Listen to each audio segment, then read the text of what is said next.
Hello students, अभी हम आप लोगों के लिए 10 इम्पोर्टेंट्स 12th क्लास का ऑब्जेक्टिव का क्वेश्चन लेकर आए हैं। ठीक है, आप लोग इसका सॉल्यूशन देखिएगा।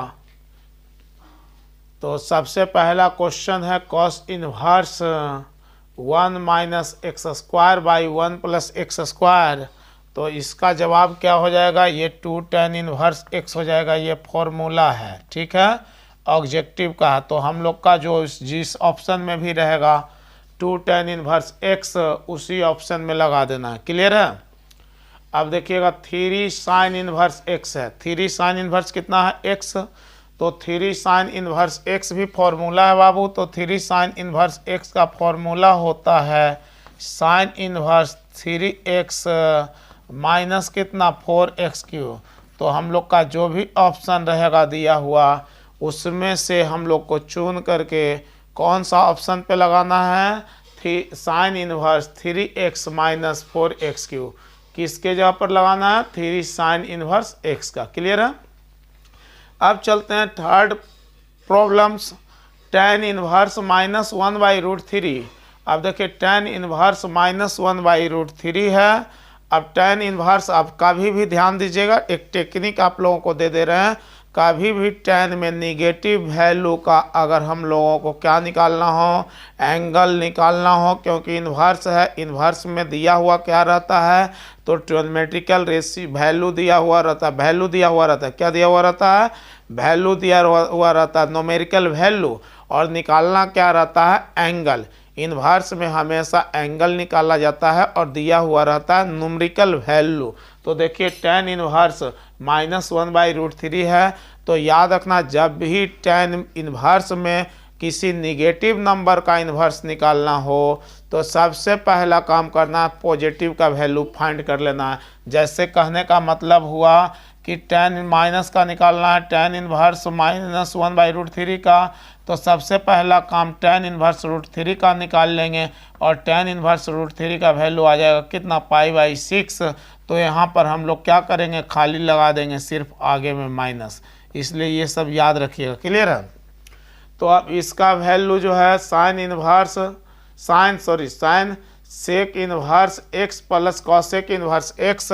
तो ध्यान देना बाबू, साइन हो गया और sec inverse x plus cosec inverse x का जो वैल्यू होता है π/2 होता है। और साइन π/2 मतलब साइन 90, और साइन 90 का वैल्यू कितना हो गया बाबू? 1।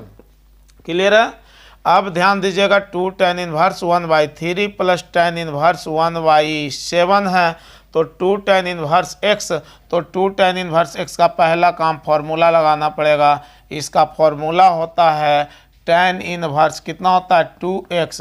tan इनवर्स कितना होता है? 2x बटे में कितना होता है? 1 माइनस एक्स स्क्वायर। तो 1 माइनस एक्स स्क्वायर का वैल्यू हो जाएगा 1/9 और प्लस कितना हो जाएगा बाबू? tan इनवर्स 1 कितना हो जाएगा? 7। इसका मतलब हो गया tan इनवर्स 2/3 और ये हो जाएगा 8 हो जाएगा 9 और प्लस में हो जाएगा tan इनवर्स कितना? 1/7। तो देखिए ये कैंसिल हो जाएगा और ये भी कैंसिल होकर के यहाँ 4 हो जाएगा। तो हम लोग का कितना हो जाएगा? tan इनवर्स हो जाएगा और 3 ऊपर 4 प्लस कितना हो गया? tan इनवर्स 1/7 और tan inverse x plus tan inverse y का फॉर्मूला होता है tan inverse x plus y/1 minus x into y होता है। क्लियर है? अब इसका अगर कैलकुलेशन कर देंगे तो 21 और 4 कितना हो जाएगा? 25 हो जाएगा। क्लियर है बाबू? और कितना हो जाएगा? 28 माइनस 3 25 हो जाएगा। 25/25 हो जाएगा, मतलब tan इनवर्स 1 हो जाएगा। और tan इनवर्स 1 का वैल्यू कितना हो गया?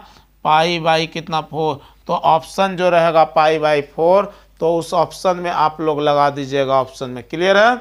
अब हम उम्मीद करते हैं कि इसका वैल्यू आप लोग सीख गए होंगे। कोई दिक्कत? अब ध्यान दीजिएगा, अब ये है डिटरमिनेंट। तो डिटरमिनेंट का तो ये सिंपल सा क्वेश्चन है, सिंपल सा वैल्यू केवल निकालना है। इसका वैल्यू निकालना है तो 1, यहाँ क्या लिख देंगे 7 9 8 और कितना 16 है ना। क्लियर है। अब ध्यान दीजिएगा बाबू, केयर कर करके ध्यान दीजिएगा। फिर माइनस कितना हो जाएगा 2, तो यहाँ क्या हो गया 3 4 और 9 और कितना हो जाएगा 16 और यहाँ पर क्या हो जाएगा 4 हम लोगों का, तो कितना हो जाएगा 3 और कितना 4 और 7 और कितना हो जाएगा 8। क्लियर। तो अब इसका वैल्यू कितना हो गया 112 है ना, माइनस कितना 72 minus 2 into 48 minus 36 plus 4 into 24 minus कितना हो जाएगा 28। अब आप लोग इसको कैलकुलेट कर लीजिएगा, यही हम लोग का इस डिटर्मिनेंट का क्या हो जाएगा वैल्यू हो जाएगा। ये सिंपल सा वैल्यू निकालने का था, सिंपल सा वैल्यू। अब इसको आप लोग हटा करके जोड़ करके वैल्यू निकाल लीजिएगा, फाइंड कर लीजिएगा। क्लियर है। चलिए तो और भी आगे, अब इस डिटर्मिनेंट का भी वैल्यू निकालना है। तो देखिए इस डिटर्मिनेंट का एकदम सिंपल सा काम करना है। क्या करना है हम लोगों को, C3 प्लस कर देना है C2। अगर C3 में C2 को ऐड कर देंगे बाबू, तो C3 में C2 को ऐड करेंगे तो ये हो जाएगा A plus B plus C हो जाएगा, और ये भी A प्लस B प्लस क्या हो जाएगा C हो जाएगा, और ये भी A plus B plus C हो जाएगा। और गौर से देखिए ये दोनों जो है कॉलम, कौन कौन सा कॉलम C1 और C3 क्या हो गया प्रोपोर्शनल हो गया, इसलिए इसका वैल्यू क्या हो जाएगा मेरे प्यारे छात्रों, इसका वैल्यू कितना हो जाएगा 0 हो जाएगा। देखिए ये दोनों का दोनों क्या हो गया प्रोपोर्शनल हो गया। प्रोपोर्शनल यदि 2 कॉलम या 2 रो किसी भी डिटर्मिनेंट का क्या होता है इक्वल होता है या प्रोपोर्शनल होता है तो उसका वैल्यू क्या हो जाता है 0 हो जाता है। क्लियर है। अब चलिए अब हम लोग चलते हैं क्वेश्चन नंबर 8 पर। क्वेश्चन नंबर 8 में क्वेश्चन है कि ये मैट्रिक्स ऑब्जेक्टिव का क्वेश्चन है, हम लिखे नहीं हैं ऑप्शन। इस मैट्रिक्स में पकड़ना है कि मैट्रिक्स कैसा है। तो देखिए ये मैट्रिक्स जो हम लोगों का है कैसा मैट्रिक्स है, साइमेट्रिक मैट्रिक्स है। साइमेट्रिक मैट्रिक्स कैसे साइमेट्रिक मैट्रिक्स है, तो याद होगा आप लोगों को हम नियम दिए थे, नियम बताए थे कि अगर कोई भी मैट्रिक्स इस ढंग से अगर लिखा हुआ हो, गौर से देखिएगा 1 4 5 और 1 4 5 लिखा हुआ, उसी को रिपीट कर दिया गया 4 5। फिर अगर यहाँ पर 6 7 तो यहाँ पर 7 और 8, अगर इस ढंग से कोई भी मैट्रिक्स लिखा हुआ होता है तो बता चुके हैं कि ऐसे मैट्रिक्स को हम लोग बोलते हैं साइमेट्रिक मैट्रिक्स। क्योंकि साइमेट्रिक मैट्रिक्स का रूल क्या है कि A इक्वल टू क्या हो जाना चाहिए, A का ट्रांसपोज आप लोगों को हम बता चुके हैं।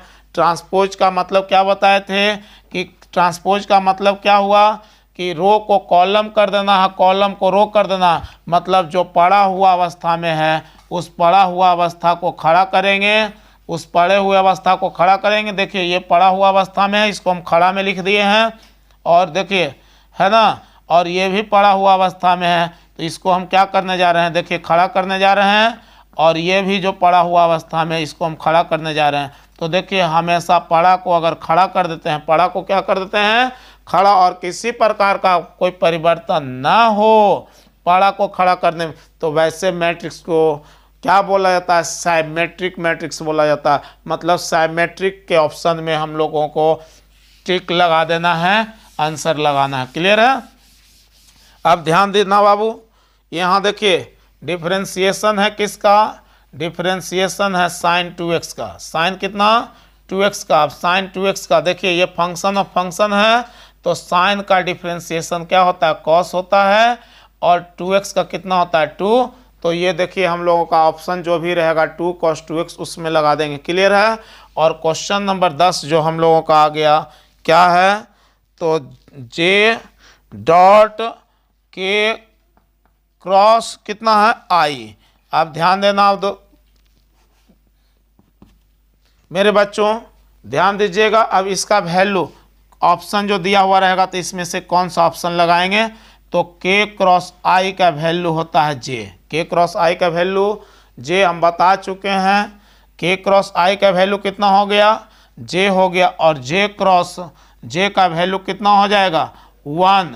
डॉट प्रोडक्ट में जब भी सेम सेम होता है तो उसका वैल्यू 1 होता है। जैसे i dot i 1, j dot j का वैल्यू कितना 1, और k डॉट k का वैल्यू कितना होता है 1। क्लियर है। उसी ढंग से क्रॉस में भी आप लोगों को हम टेक्निक दे करके बताए हैं। क्रॉस का देखिए टेक्निक अभी भी हम रिपीट मार दे रहे हैं।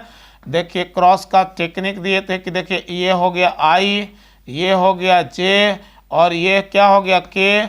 तो बताए थे कि जब भी एंटी क्लॉकवाइज में घूमना है तो एंटी क्लॉकवाइज में पॉजिटिव होता है और क्लॉकवाइज में घूमने पर हमेशा निगेटिव होता है। और इस ढंग से बताए थे हम कि i क्रॉस अगर j होगा तो उसका वैल्यू k हो जाएगा, j क्रॉस k का वैल्यू i हो जाएगा, और k क्रॉस i का वैल्यू j हो जाएगा। उसी ढंग से i क्रॉस k का वैल्यू क्या हो जाएगा, माइनस j हो जाएगा, k क्रॉस j का वैल्यू माइनस i हो जाएगा, और j क्रॉस i का वैल्यू माइनस k हो जाएगा।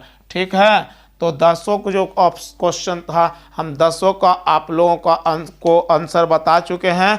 अगर वीडियो अच्छा लगा होगा तो लाइक शेयर और सब्सक्राइब करिएगा, है ना।